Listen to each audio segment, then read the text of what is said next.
Saludos. Continuando con este ciclo de videos, vamos a ver las diferencias que hay entre estos estados de agregación. Haciendo un recorderis, es importante que sepas que los estados de agregación se rigen a base de una teoría, y esa teoría era la teoría corpuscular de la materia. Les había comentado acerca de que los círculos vienen siendo los corpúsculos y que dentro de esos corpúsculos hay vacío entre partículas. Y este vacío es lo que demuestra muchas de las propiedades que tienen cada uno de estos estados de agregación. Para que se pueda distribuir dentro de cada estado es necesario que haya fuerzas que también unen esas partículas y que haya movimiento entre ellas. Estas partículas no se quedan quietas, esas partículas siempre están en movimiento.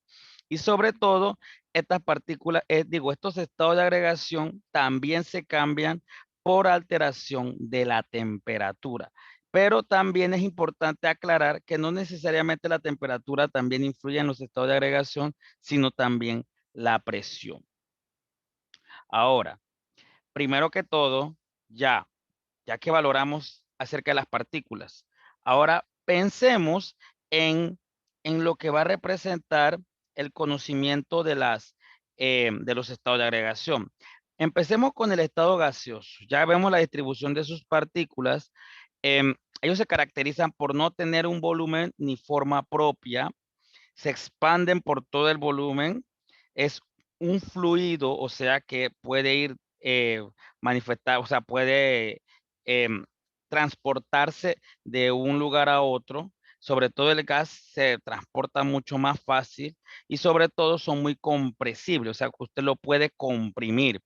A diferencia de la parte submicroscópica, ya lo empezamos a ver que entre esas partículas hay mucha distancia, a la vez se pueden hasta chocar y a la vez chocar con las paredes del recipiente, y esas fuerzas son muy despreciables en la parte gaseosa. Si lo comparamos con el líquido, ya tenemos ya una propiedad más diferente, porque el gas no tiene volumen, pero el líquido sí. La única diferencia es que la única semejanza es que ambas se adaptan a la forma del recipiente, solamente que el líquido necesita que se llene el recipiente para que se pueda adoptar a la forma del recipiente, pero el gas no, el gas se puede expandir de tal manera que él puede adoptar la forma de lo que del quien lo contenga. Entonces, es un fluido también el líquido, son poco compresibles, o sea que cuando usted lo comprime, lo más que le puede pasar es que se derrame y tiene unas propiedades especiales como la viscosidad, tensión superficial y presiones de vapor, que también es importante que se mencione.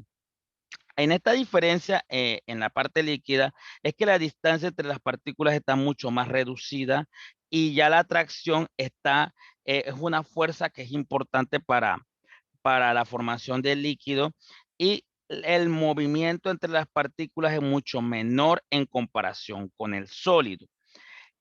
Validando lo anterior, también es importante que sepan que el sólido se caracteriza por tener, a diferencia de los anteriores, tiene un volumen y forma propia. No son compresibles para nada y a la vez no fluyen, pero la distancia entre las partículas está mucho más reducida en comparación con los anteriores. Recuerden que esas partículas, mientras más cercanas, no es indicativo que se vayan a tocar, porque siempre va a haber fuerzas de repulsión entre cada uno de ellos. Em, por lo tanto, ante todo, es importante que sepas que los estados de agregación dependen de variables, en este caso primero es de la temperatura, que no es más que una medida que se utiliza de cuán rápido fluyen o cuán rápido se mueven las partículas de los corpúsculos que les he mencionado. O sea, esos corpúsculos, por el movimiento que tengan, por esa agitación, va a llegar un momento donde ellos emitan esa energía, y esa es la energía que es medido por medio de la temperatura. Eh, mientras más rápido va a haber mayor energía, es lo que hace que esa energía hace que el termómetro se altere y entonces registre una temperatura mucho más elevada o mucho más baja. Entonces, no se debe confundir con calor, porque el calor es la misma energía. La temperatura no es energía. La temperatura depende del calor o depende de la cantidad de formas que las partículas están en movimiento. Entonces, por eso es que es importante que sepan que el calor depende de esa diferencia de energía. Inclusive, ni siquiera las unidades coinciden, porque la temperatura se mide en las escalas que usted conoce, Celsius, Fahrenheit y Kelvin, y el calor se mide en joules o calorías. Entonces, hay otra variable que también influye en los estados de agregación, que viene siendo la presión, que no es más la fuerza que ejerce sobre un sistema por unidad de área. En este caso, lo vamos a discutir más adelante, pero la presión influye solamente en cuán rápido se puede comprimir o expandirse las partículas cuando hay alteración de presión. Aquí entonces, algo súper importante que no debe usted olvidar es las transformaciones que hay entre esos estados de agregación. El estado sólido, líquido y gas, entre ellos se pueden convertir, o sea, se pueden ir de un lado a otro, pero tiene que influenciar el cambio de temperatura para que pueda haber cambios de estado. Entonces, para ir de sólido a líquido ocurre la fusión, de líquido a gas ocurre la evaporación, de sólido a gas ocurre la sublimación. Esos tres cambios de estado requieren calor, por lo tanto son procesos endotérmicos y esos mismos tienen pasos contrarios, porque el paso contrario a la fusión es la congelación, el de la evaporación es la condensación y la transformación inversa de la sublimación es la deposición.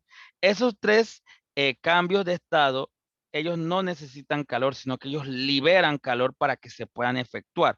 Por eso es que son procesos exotérmicos. Liberan calor, procesos endotérmicos necesitan calor.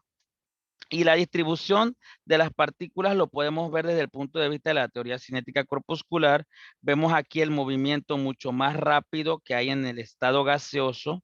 Si lo comparamos entonces con el estado líquido, que se acercan mucho más eh, las partículas, el movimiento debe ser mucho más lento en comparación que la del estado gaseoso, pero eso también va a depender qué tan pesado es el gas, y vemos el estado sólido que se manifiestan por medio de vibraciones. ¿Ok? Bien, entonces hasta aquí voy a dejar esta segunda información. Todo esto es importante para el desarrollo del primer contenido de 12º grado. Así que vamos a ir más adelante, continuamos con más videos.